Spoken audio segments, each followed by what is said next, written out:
السلام علیکم ورحمۃ اللہ وبرکاتہ۔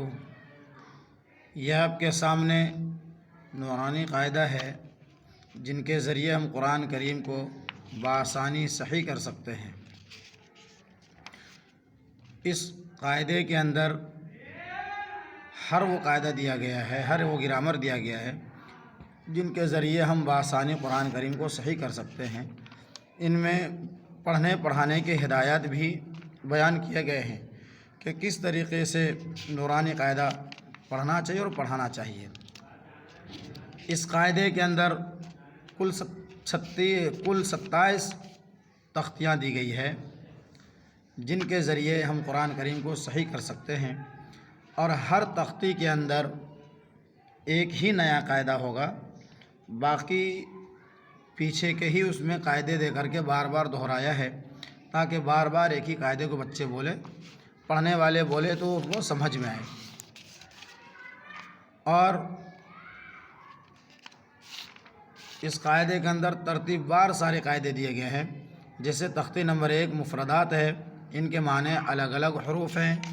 تختی نمبر 2 میں مرکبات ہے، ان کے معنی ملے ہوئے حروف ہیں۔ اسی طریقے سے تختی نمبر 3 ہیں، ان کے تختی نمبر 3 ہے حرکات یعنی زبر زیر پیش۔ تو ہم آج کا پہلا سبق شروع کرتے ہیں تختی نمبر 1 مفردات سے۔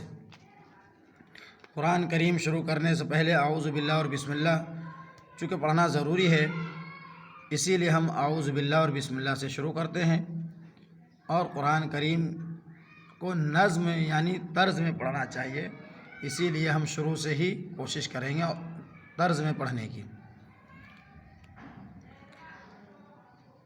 اعوذ باللہ من الشیطان الرجیم، بسم اللہ الرحمن الرحیم۔ تختی نمبر 1 مفردات۔ مفردات کے معنی الگ الگ حروف، اور یہ کل حروف 29 ہے، 29 حروف ہے سب۔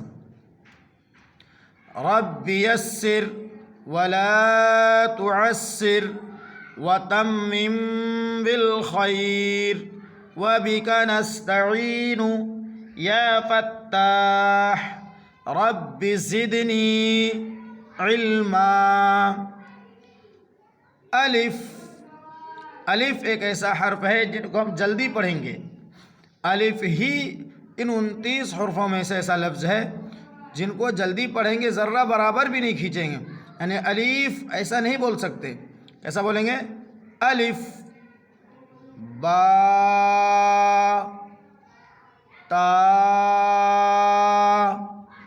ثا۔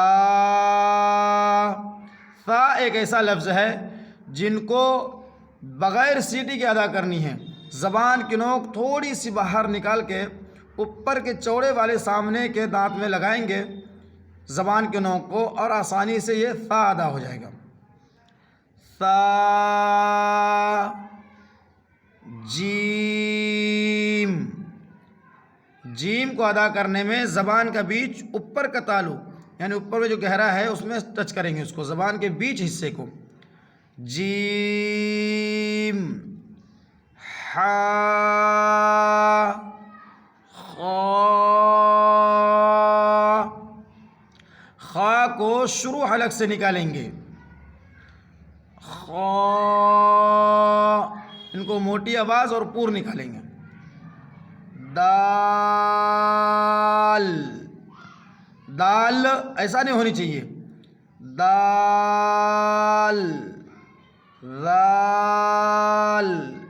ذال کو بھی ثا کی طرح نارمل نکالیں گے، یعنی زبان کی نوک تھوڑی سی باہر نکال کے اوپر کے چوڑے والے دانت میں ٹچ کریں گے زبان کی نوک کو، اور آسانی سے ذال ادا ہو جائے گا۔ زال یا جال ادا نہیں کر سکتے، جال ادا کریں گے تو جیم پڑھا چلا جائے گا، اور اگر زال بولیں گے تو زا ادا ہو جائے گی اس میں، اسی لیے نہ جال بولیں گے نہ زال، بلکہ آرام سے بالکل تھوڑی سی زبان کی نوک باہر نکال کے بولیں گے۔ ذال را زا سین. سین کو ادا کرنے میں باریک سیٹی آئے گی. سین شین، اس میں موٹی سیٹی آئے گی. وہ جہاں سے ہم نے جیم نکالا تھا زبان کا بیچ اوپر کے تالوں میں ٹچ کر کے، اسی طریقے سے وہیں سے شین بھی ادا ہوگا. زبان کا بیچ اوپر کے تالوں میں ٹچ کریں گے. شین. صاد، اس میں موٹی آواز آئے گی اور آخر میں دال کی آواز آئے گی. صاد. ضاد. ضاد ایک ایسا لفظ ہے جن کو سائڈ زبان کی سائڈ جو ہوتی ہے ان کو اوپر والے اندر کے داڑھ میں ٹچ کریں گے. جو اندر چوڑے چوڑے دانت ہیں ادھر ٹچ کریں گے. دونوں طرف سے ٹچ ہو یا ایک طرف سے، لیکن وہیں سے نکالیں گے. ضاد. اور زبان کی نوک کہیں نہیں لگنی چاہیے ذرہ برابر. جب یہ صحیح لفظ ادا ہوگا ضاد. تو ان کو بولنے میں بھی موٹی آواز آئے گی. تو کو تو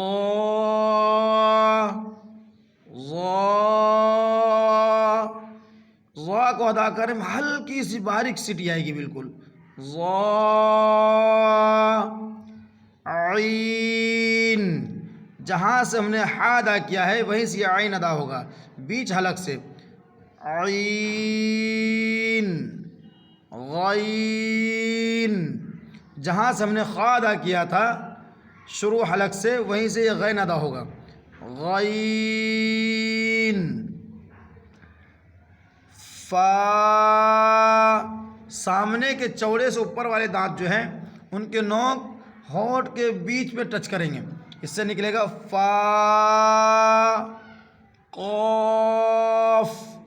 قاف ایک ایسا لفظ ہے کہ حلق سے نکلتا ہے جہاں کی زبان کی جڑ ہے اور حلق کے اندر ایک چھوٹا سا گوشت لٹکتا ہوتا ہے وہیں سے نکلے گا قاف موٹی آواز میں. اس کے تھوڑی سی آگے کر کے منہ کی طرف یہ نکلے گا کاف. قاف. کاف. لام. میم.